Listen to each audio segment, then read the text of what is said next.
बिस्मिल्लाह, अस्सलामु अलैकुम। तो आज के इस वीडियो में हम जो शुरू करने वाले हैं ट्रेंड्स इन फिजिकल प्रॉपर्टीज। हम देख रहे हैं तो पीरियोडिक टेबल और पीरियोडिक क्लासिफिकेशन ऑफ एलिमेंट्स। तो यहाँ पर पीरियोडिसिटी ऑफ एलिमेंट्स में हमने पीरियोडिक टेबल का हिस्ट्री देखा, मॉडर्न पीरियोडिक टेबल का सेपरेशन, उनका क्लासिफिकेशन, उनका अरेंजमेंट, एलिमेंट्स का, ये सब हम जो है देख चुके थे। अब यहाँ पर जो है हम इसके प्रॉपर्टीज़ की तरफ बढ़ रहे हैं। तो इसमें जो है प्रॉपर्टीज़ में बहुत सारे ट्रेंड्स हैं। प्रॉपर्टीज़ में चेंजेस आते हैं, वेरिएशंस आते हैं अगर हम पीरियोडिक टेबल में लेफ़्ट टू राइट या टॉप टू बॉटम मूव होते हैं। जैसे अगर हम लेफ़्ट टू राइट या टॉप टू बॉटम मूव होते हैं तो इनके बॉइलिंग पॉइंट्स चेंज होते हैं, इनके मेल्टिंग पॉइंट्स चेंज होते हैं। इसी तरह जो है एनर्जी ऑफ एटमाइजेशन और आयनाइजेशन इंथैल्पी और रेडियस, साइज़, ये सभी चेंज होते जाते हैं। तो हम बेसिक कुछ प्रॉपर्टीज़ से आज स्टार्ट करेंगे, जिसमें हम यहाँ पर आज देखने वाले हैं atomic radius and ionic radius. तो सबसे पहले चलिए मैं आपको बता दूं कि एटॉमिक रेडियस होता क्या है। ठीक है, तो देखिए जो एटॉमिक रेडियस होता है इसको निकालना बड़ा मुश्किल होता है, क्योंकि एटम का साइज़ बहुत स्मॉल होता है, जैसे हम देख चुके हैं। क्योंकि जो एटम का रेडियस है वो आप यहाँ पर देखेंगे 1.2 एंगस्ट्रॉम, ये एक यूनिट है। एंगस्ट्रॉम एक यूनिट है जिसको इस तरह से हम रिप्रेजेंट करते हैं। ओके, तो जो 1 एंगस्ट्रॉम है वो इक्वल होता है 10⁻⁻10 मीटर के। ओके, या तो एंगस्ट्रॉम में निकाला जाता है या पिकोमीटर में निकाला जाता है। तो 1 पिकोमीटर इक्वल टू 10⁻12 मीटर, मतलब बहुत छोटा होता है एटम। तो बहुत मुश्किल है इसका एक्चुअल रेडियस निकालना। फिर भी जो है इसको कुछ इंस्ट्रूमेंट्स की हेल्प से निकाला जाता है, जिसे कहा जाता है x ray diffraction method. X ray diffraction method से इसको निकाला गया है, जितने भी स्टैंडर्ड हम एटॉमिक रेडियस और आयोनिक रेडियस हम पढ़ते हैं। ठीक है, तो आप समझ गए होंगे 1 एंगस्ट्रॉम का मतलब होता है 10⁻10 मीटर, मतलब 1 एंगस्ट्रॉम का मतलब रहेगा 0 पॉइंट, आपको इतने पॉइंट्स यहाँ पर लगाना पड़ेंगे, 1 2 3 4 5 6 7 8 9 मीटर। मतलब 1 एंगस्ट्रॉम इतने मीटर के बराबर होता है, मतलब पॉइंट के बाद 90 है, मतलब ये बहुत छोटा है। ठीक है, इसलिए इसको डिफ़िकल्ट रहता है निकालना। दूसरा, इनकी जैसे मैं आपको यहाँ पर बताऊँ कि हम जो रेडियस निकालते हैं, जैसे आप मैथमेटिक्स में भी रेडियस निकालते हैं, तो रेडियस यूजुअली हम कैसे निकालते हैं? जब किसी का भी रेडियस अगर हमको निकालना रहा तो हम रेडियस कैसे निकालते हैं? हम जाते हैं सेंटर में, जो सर्कल होता है उसका सेंटर, और सेंटर से इसकी जो बाउंड्री है लास्ट, यहाँ तक का डिस्टेंस जो रहता है ये रेडियस कहलाता है। इसको हम रेडियस कहते हैं। लेकिन एटम में प्रॉब्लम ये है कि जो एटम होता है उसका जो कॉर्नर है वो फिक्स नहीं है। जैसे ये न्यूक्लियस है, ठीक है, ये न्यूक्लियस, लेकिन ये जो इलेक्ट्रॉन उसके अराउंड मूव हो रहा है, जैसे मैं यहाँ सर्कल से बता दूँ आपको यहाँ पर, तो ये जो सर्कल हम जो बता रहे हैं ये इलेक्ट्रॉन का एरिया है जहाँ पर वो मूव हो रहा है। तो इलेक्ट्रॉन की जो पोजीशन है वो ज़रूरी नहीं है वो यहाँ पर हो, वो यहाँ भी हो सकता है, वो यहाँ हो सकता है, यहाँ हो सकता है, इलेक्ट्रॉन कहीं भी हो सकता है। So there is no specific boundary कि यहाँ तक लिया जाए, ये यहाँ तक लिया जाए, यहाँ तक लिया जाए। तो ये दो प्रॉब्लम है, एक तो साइज़ बहुत छोटा होता है और बाउंड्री फिक्स नहीं है, इसलिए इसको जो है बड़ा मुश्किल है इसको निकालना। तो भी एक्सरे डिफ्रैक्शन मेथड से काफ़ी हद तक इसको सॉल्व किया गया है और रेडियस निकालने की कोशिश की गई है। ठीक है, तो अब रेडियस जो होते हैं, एटॉमिक रेडियस, ये निकाले कैसे जाते हैं? एक्चुअली क्या होता है, दो नेबरिंग एटम कोई है, जैसे यहाँ पर बताया गया, देखिए एक एटम है और ये एक एटम है। तो ये दोनों एटम के सेंटर, यानी दोनों के न्यूक्लियस, जैसे ये इसका न्यूक्लियस है यहाँ पर और ये इसका न्यूक्लियस है यहाँ पर, इन दोनों न्यूक्लियस का डिस्टेंस निकाला जाता है। ये न्यूक्लियस से ये न्यूक्लियस तक, ये दो एटम के बीच का डिस्टेंस निकाला जाता है और उसको 2 से डिवाइड कर देते हैं, तो वो एक का रेडियस निकल जाता है। क्योंकि सेपरेटली एक इंडिविजुअल एटम का निकालना ये मुश्किल नहीं, नामुमकिन जैसा है। इसलिए क्या करते हैं, दो एटम के बीच का न्यूक्लियस का डिस्टेंस निकालते हैं यहाँ से यहाँ तक और उसको 2 से डिवाइड कर देते हैं। ठीक है, इस तरह से ये रेडियस इसका यहाँ पर जो है निकल जाता है। ओके, जैसे अगर फॉर एग्जांपल हम हाइड्रोजन एटम लेते हैं, हाइड्रोजन बॉन्ड हाइड्रोजन, दो हाइड्रोजन है, तो इनका कुछ 76 के आसपास कुछ जो है डिस्टेंस आता है, डिवाइडेड बाय 2 इसको निकाल देते हैं। इस तरह से जो भी इसका आएगा उसका रेडियस कहलाएगा। ओके, जैसे इसको अगर आपने सॉल्व किया तो 2 3 6 और एक रह गया, इधर आ जाएगा, कितना हो जाएगा 16, तो ये हो जाएगा 38। तो 38 जो रेडियस है वो हाइड्रोजन के एटम का रेडियस है। दोनों हाइड्रोजन के बीच का डिस्टेंस निकला है 76, 2 से डिवाइड कर दिया तो 38 बन गया इसका एटॉमिक रेडियस। तो ये मैंने रेडियस के बारे में आपको यहाँ पर बताया। चलिए आगे चलते हैं हम। ये वही डिस्कशन यहाँ पर किया है कि कैसे प्रैक्टिकली पॉसिबल नहीं है, जो मैंने बताया वही बातें यहाँ पर है। अब यहाँ पर आप देखेंगे कोवेलेंट रेडियस है या मेटालिक रेडियस बात किया गया है और यहाँ एटॉमिक रेडियस बात किया गया है। तो जो एटॉमिक रेडियस है उसी को हम कहेंगे मेटालिक रेडियस और कोवेलेंट रेडियस। अब कोवेलेंट और मेटालिक रेडियस में क्या है, तो जहाँ पर कोवेलेंट बॉन्ड बनते हैं, कोवेलेंट बॉन्ड्स, तो कोवेलेंट बॉन्ड के पास जो डिस्टेंस निकाला जाता है उसको कोवेलेंट रेडियस बोलते हैं। जैसे अभी हमने देखा हाइड्रोजन बॉन्ड हाइड्रोजन, तो ये हाइड्रोजन एटम, ये हाइड्रोजन एटम, इन दोनों का जो डिस्टेंस है जो आएगा उसको 2 से हम डिवाइड करेंगे, डिस्टेंस डिवाइडेड बाय 2, तो हमको आएगा आंसर रेडियस। तो ये जो रेडियस निकला इसी को हम कहते हैं कोवेलेंट रेडियस। इसको कोवेलेंट रेडियस क्यों कहा गया है, क्योंकि कोवेलेंट बॉन्ड का रेडियस निकाला गया है। ये है कोवेलेंट बॉन्ड। अभी कोवेलेंट बॉन्ड क्या है, bond which is formed by equal sharing of electrons। Hydrogen के पास एक इलेक्ट्रॉन था, दूसरे हाइड्रोजन के पास एक इलेक्ट्रॉन था। बॉन्ड बनाने के लिए इसने एक इलेक्ट्रॉन शेयर किया है, इसने एक इलेक्ट्रॉन शेयर किया है, दोनों ने शेयर करके यहाँ पर बॉन्ड बना लिया है इस तरह से। तो ये जो शेयरिंग से बॉन्ड बना है इस बॉन्ड को कहते हैं covalent bond. Bond which is formed y equal sharing. और कोवेलेंट बॉन्ड का जो रेडियस निकाला जाएगा उसी को कहते हैं कोवेलेंट रेडियस। अब ये मेटालिक रेडियस क्या होता है, तो अपने को पता है कि अब यहाँ कोवेलेंट बॉन्ड में दो ही एटम थे, दो हाइड्रोजन, गैसियस स्टेट में ये डायटॉमिक होता है। डायटॉमिक मतलब ये गैस के दो एटम साथ में घूमते रहते हैं, बाइंडेड। ठीक है, अब मेटल में क्या होता है, नंबर ऑफ एटम्स है। जैसे अपने कॉपर मेटल ले लिया, यहाँ बहुत सारे कॉपर मेटल्स आपको दिखेंगे। कॉपर मेटल में बहुत सारे कॉपर एटम्स रहेंगे। ठीक है, अब ये कई कॉपर एटम्स से बना है तो बहुत मुश्किल है इसको निकालना। जैसे देखिए कोवेलेंट रेडियस का यहाँ एक और एक एग्जांपल दिया है Cl2 का। जैसे क्लोरीन बॉन्ड क्लोरीन, ये कोवेलेंट है, इक्वल शेयरिंग से बनते हैं Cl2। इनका रहता है 198 डिस्टेंस आता है दोनों का बीच का डिस्टेंस, जो अभी मैंने बताया आपको। उसको 2 से डिवाइड करते हैं तो वो 99 पिकोमीटर आता है। पिकोमीटर में लिया हुआ है, एंगस्ट्रॉम में नहीं लिया। अब ये मेटल है, जैसे ऊपर वाले में कोवेलेंट बॉन्ड में क्या था, दो एटम थे।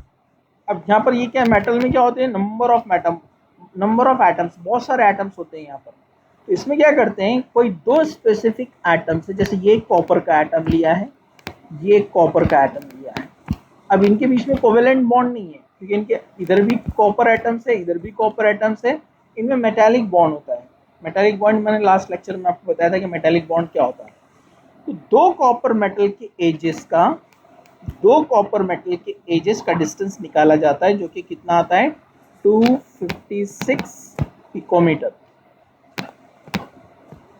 उसको 2 से डिवाइड कर देते हैं तो वो आ जाता है 128 पिकोमीटर। तो जो रेडियस हम मेटल का निकालेंगे उसको मेटालिक रेडियस कहेंगे, और जो कोवेलेंट बॉन्ड का निकालेंगे उसे कोवेलेंट रेडियस कहेंगे। बस इतना ही डिफरेंस है।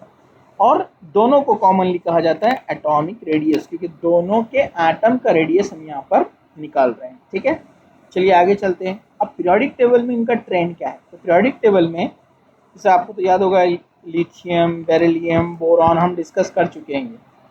तो अगर हम लेफ्ट टू राइट मूव होते हैं, फ्रॉम लेफ्ट टू राइट, अगर हम लेफ्ट टू राइट मूव होते हैं तो आप देखेंगे यहाँ पर एटॉमिक साइज डिक्रीज हो रहा है। थोड़ा सा नियॉन का बढ़ जाएगा, वो बाद में हम डिस्कस करेंगे, लेकिन आप इन जनरल देखिए यहाँ पर left to right atomic size decreases. आप चेक कर सकते हैं उनको एक लाइन में लगाकर देख लीजिए, साइज डिक्रीज हो रहा है।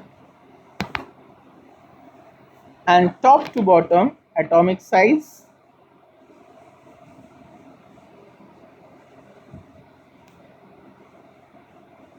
इंक्रीजेस। ओके, तो left to right atomic size यानी एटॉमिक रेडियस भी डिक्रीज होगा। अगर साइज कम हो रहा है तो रेडियस भी कम होगा। एटॉमिक रेडियस डिक्रीजेस, ये याद कर लेना है। And top to bottom increases. Okay, तो एटॉमिक साइज अगर हम लेफ्ट टू राइट जाते हैं तो डिक्रीज होता है, ऊपर राइट टू लेफ्ट बताया देखिए इंक्रीज में, हम लेफ्ट टू राइट जा रहे हैं, from left to right. So in periodic table left to right atomic size decreases, मतलब आप देखेंगे लिथियम से छोटा है बेरिलियम, बेरिलियम से छोटा है बोरॉन, बोरॉन से छोटा है कार्बन, कार्बन से छोटा है नाइट्रोजन, नाइट्रोजन से छोटा है फ्लोरीन, फ्लोरीन से छोटा ऑक्सीजन, ऑक्सीजन, ऑक्सीजन से छोटा है फ्लोरीन। तो एटॉमिक साइज डिक्रीज हो रहा है। इसके फैक्टर्स क्या है, इसके रीजंस क्या है, मैं आपको आगे बताऊंगा। अभी हम सिर्फ यहाँ पर एटॉमिक रेडियस और उनका ट्रेंड देख रहे हैं। ठीक है, ओके। वैसे ही होता है आयोनिक रेडियस। अब आयोनिक रेडियस क्या है? जैसे फॉर एग्जांपल लिथियम है, लिथियम एटम है, उसका कुछ ना कुछ रेडियस है। जैसे यहाँ पर शायद दिया होगा, ये देखिए 152 पिकोमीटर दिया हुआ है लिथियम का रेडियस। ओके, और हम इधर जाकर देखते हैं थोड़ा सा, यहाँ दिया है देखिए 134 दिया है पिकोमीटर में, और ये 90 है। 130 वो एंगस्ट्रॉम में था। ठीक है, 134 से 90, 134 से 90 कैसे हुआ? ये इसका था रेडियस 134 पिकोमीटर। जब हम लिथियम से बनाए लिथियम आयन, तो अब हम कह रहे हैं इसको 90 पिकोमीटर। ये ऐसे क्यों हुआ है? क्योंकि हमको पता है कि जो लिथियम है उसका एटॉमिक नंबर कितना, हमने प्रैक्टिस किया है इसका। लिथियम एटॉमिक नंबर 3, मतलब शेल 1 में 2 इलेक्ट्रॉन, शेल 2 में 1 इलेक्ट्रॉन। तो जब लिथियम न्यूट्रल स्टेट से +1 स्टेट में जाता है, मतलब उसने 1 इलेक्ट्रॉन लॉस किया है। मतलब उसका ये वाला इलेक्ट्रॉन जब निकल जाता है तो वो बन जाता है लिथियम, ये न्यूक्लियस है, और ये इसके 2 इलेक्ट्रॉन। अब लिथियम के ऊपर यहाँ प्लस चार्ज आएगा। क्यों? क्योंकि उसने इलेक्ट्रॉन लॉस किया है, और जो इलेक्ट्रॉन लॉस करता है उसके ऊपर चार्ज क्या आता है? प्लस। ये भी बात मैं आपको बता देता हूँ क्यों आता है ऐसा। लिथियम का एटॉमिक नंबर है 3। तो लिथियम के न्यूक्लियस के अंदर प्रोटॉन कितने हैं? 3। प्रोटॉन पे चार्ज क्या होता है? प्लस। आउटसाइड में इलेक्ट्रॉन कितने रहेंगे? 3। फर्स्ट शेल में 2, सेकेंड शेल में 1 इलेक्ट्रॉन। जब उसने ये वाला इलेक्ट्रॉन लॉस कर दिया फॉर एग्जांपल अभी, तो न्यूक्लियस के अंदर तो 3 प्रोटॉन है जैसे के वैसे, और फर्स्ट शेल में 2 इलेक्ट्रॉन जैसे के वैसे, और 1 इलेक्ट्रॉन लॉस हुआ है। तो पहले क्या था? 3 इलेक्ट्रॉन थे और 3 प्रोटॉन थे, मतलब 3 प्लस और 3 माइनस, जिससे वो न्यूट्रल हो गया था। 3 प्लस और 3 माइनस न्यूट्रल। लेकिन अब ये केस में क्या है? यहाँ पर 3 प्रोटॉन है जो कि प्लस है, और 2 इलेक्ट्रॉन है माइनस, मतलब 1 इलेक्ट्रॉन चला गया। तो यहाँ पर प्रोटॉन 3 है प्लस वाले, तो 3 प्रोटॉन और 2 इलेक्ट्रॉन, तो 2 इलेक्ट्रॉन 2 प्रोटॉन को न्यूट्रल बना देंगे, बचेगा 1 प्रोटॉन जो चार्ज शो करेगा। यहाँ पर हम उसको बताते हैं प्लस, जो यहाँ पर बताया गया है ऐसे, यहाँ ऊपर देख सकते हैं आप। तो डेफिनेटली जब उसने इलेक्ट्रॉन लॉस किया तो उसकी यहाँ से ये एक शेल क्या हो गई है, ये शेल क्या हो गई, कम। यहाँ 2 शेल थे, अब यहाँ कितना है, एक ही शेल है, तो साइज डेफिनेटली कम होने वाला है। तो इलेक्ट्रॉन लॉस करने पर एटम का साइज कम होता है, और जब इलेक्ट्रॉन लॉस करता है तो वो प्लस आयन बनता है, और जब इलेक्ट्रॉन गेन करता है तो माइनस आयन बनता है। तो आप समझ गए होंगे, इलेक्ट्रॉन लॉस करने पर साइज कम होता है, यानी कैटायन का साइज कम होता है, और इलेक्ट्रॉन गेन करने पर साइज बढ़ेगा। इसका एग्जाम्पल मैं आपको यहाँ पर बताता हूँ, एक Cl का, Cl, ये न्यूट्रल Cl है, इसके लास्ट शेल के इलेक्ट्रॉन लिख रहा हूँ मैं यहाँ पर 7। अब इसने यहाँ पर एक इलेक्ट्रॉन लॉस किया है, तो अब ये क्या बन जाएगा, प्लस। और अगर उसके उल्टा हम करते हैं, इसको इलेक्ट्रॉन गेन करते हैं, मतलब एक इलेक्ट्रॉन बढ़ा देते हैं हम यहाँ पर, अलग कलर से बताता हूँ मैं, आपको याद रहेगा। यहाँ इलेक्ट्रॉन गेन हुआ है, तो जहां इलेक्ट्रॉन गेन होता है उस पर चार्ज क्या आता है, माइनस, और जहां लॉस होता है वहां पर चार्ज क्या आता है, प्लस। तो जहां इलेक्ट्रॉन ज्यादा है उसका साइज क्या रहेगा, वहां पर ज्यादा, तो इसलिए लिखा जाता है Cl minus is greater in size than neutral Cl is greater than plus Cl। इसको बोलते हैं हम एनायन, ये न्यूट्रल एटम, और ये कैटायन। तो आपको याद रखना है, कैटायन का साइज हमेशा न्यूट्रल एटम से क्या रहेगा, कम, और एनायन का साइज क्या रहेगा, ज़्यादा। जहाँ इलेक्ट्रॉन ऐड होते हैं साइज बढ़ेगा, जहाँ इलेक्ट्रॉन लॉस होते हैं साइज कम होगा। ठीक है, तो आयनिक, अब ये जो आयंस बनते हैं, चाहे वो एनायन बनो या कैटायन बनो, इनका जब रेडियस निकाला जाएगा तो उसको कहेंगे हम आयोनिक रेडियस। सिंपल। जब न्यूट्रल एटम का निकाल रहे तो हमको क्या कर रहे थे, एटॉमिक रेडियस। अब चार्ज वाले प्लस या माइनस वाले का जब हम निकालेंगे रेडियस तो उसको बोलेंगे आयोनिक रेडियस। ठीक है, अब इसमें एक पॉइंट बीच में ऐड हुआ है, देखिए, isoelectronic species. Isoelectronic उसको कहते हैं जिनके नंबर ऑफ इलेक्ट्रॉन सेम रहते हैं, मतलब एटम डिफरेंट है लेकिन नंबर ऑफ इलेक्ट्रॉन सेम है। एग्जाम्पल हम लिखते हैं, जैसे एग्जाम्पल मैं कौन सा बताऊं यहाँ पर आपको, ऑक्सीजन का एटॉमिक नंबर कितना है, 8, मतलब उसमें इलेक्ट्रॉन भी कितने रहेंगे, 8। एटॉमिक नंबर मतलब प्रोटॉन नंबर, लेकिन यहाँ इलेक्ट्रॉन भी कितने रहेंगे, 8। ओके, अब मैं यहाँ पर इसको लिखता हूँ ऐसे, ऑक्सीजन माइनस मतलब क्या होता है, इलेक्ट्रॉन ऐड होता है ना, कितने इलेक्ट्रॉन हो जाएंगे, 8 से 9 इलेक्ट्रॉन। फ्लोरीन एटॉमिक नंबर कितना है, 9। प्रोटॉन मतलब प्रोटॉन 9 है, तो इलेक्ट्रॉन भी कितने रहेंगे, 9 इलेक्ट्रॉन।